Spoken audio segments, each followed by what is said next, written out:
The WGA strike causes massive delays, Chris Pratt owns the box office, and Hogwarts Legacy gets a downgrade? I'm Lucas Pinckard, and this is your Christian Nerd HQ download from May 9th, 2023. Welcome to the Christian Nerd HQ download. The download.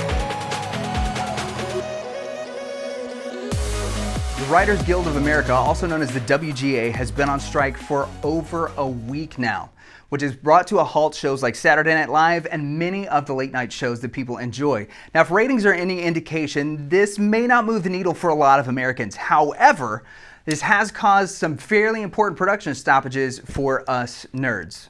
Pre-production for the much anticipated Blade movie has been halted because of the WGA strike. Now, this is the second large stoppage in production in just a few months, which we also experienced whenever Blade director Bassem Tariq left in early September. We can only hope that Marvel can figure something out and get their act together so that this movie doesn't stay shelved. One of the primary points of contingency for the WGA is the lack of transparency from streaming services like Netflix and Amazon. It's no wonder that shows like Part 2 of the final season of Stranger Things, Apple TV's hit Severance, as well as a few others, have paused in production, as no doubt these will be directly linked to the demands of the WGA. In 2007, the WGA strike lasted more than 3 months, causing massive rewrites in some favorites like The Office and Breaking Bad. We can only hope that all the parties involved will come to some kind of conclusion and reconciliation before similar things happen to some of our beloved shows today. The Chris Pratt-led Guardians of the Galaxy Volume 3 blockbuster took the weekend, which is no surprise to anyone, bringing in $118 million in revenue, dethroning the previous champ, the Chris Pratt-led Super Mario Bros. Movie.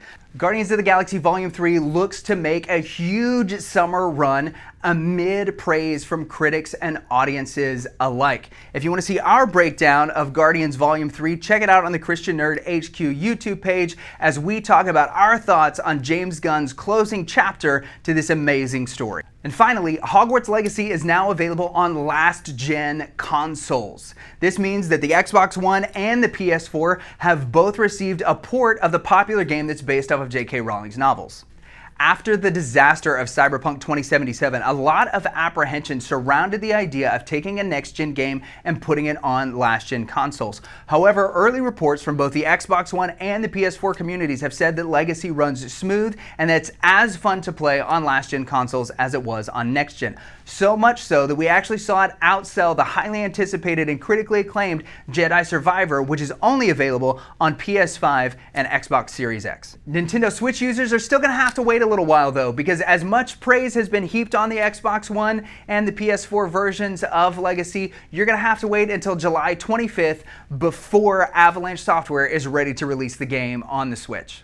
Rumors are swirling about the future of the Legacy franchise, with Avalanche Software job listings maybe hinting at us that they could be looking for a Legacy DLC or possibly already have a sequel in the works. Thanks for watching. Make sure to subscribe and join our Facebook group to stay up to date on all the nerdy news from your favorite fandoms. I'm Lucas Pinckard for Christian Nerd HQ. Peace and blessings.